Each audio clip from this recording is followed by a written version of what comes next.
In today's video, I'm going to teach you how to add a PTR record in Cloudflare. We'll be working inside the Cloudflare dashboard, and I'll walk you through the process from the account homepage all the way to creating the record. A PTR record, also called a reverse DNS record, is typically used to map an IP address back to a domain name, so it's important that the information you enter is accurate. To get started, open Cloudflare and go to your account home. Once you're there, look for the domain section and click on it. This will take you to the area where you can manage the domains connected to your account. After that, click on Overview. This gives you a broader view of your domain management settings and helps you get to the correct domain configuration page.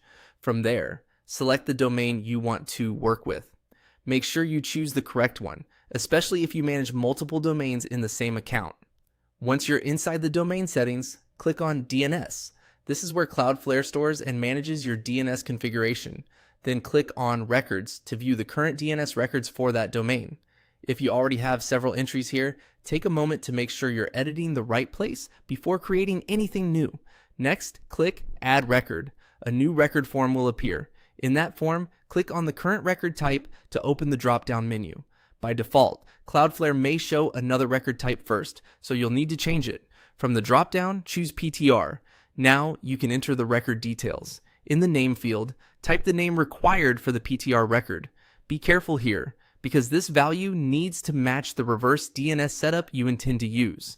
Then in the domain name field, enter the domain name that the PTR record should point to. Double check the spelling and format before saving, since even a small typo can cause the record to behave incorrectly. Once everything is filled in, click Add Record to save it. And that's it. Your PTR record has been added in Cloudflare. After saving, it may take a little time for DNS changes to propagate, so don't worry if you don't see the results immediately. If needed, review the new entry in your DNS records list to confirm that it was created correctly. Thanks for watching, and I'll see you in the next video.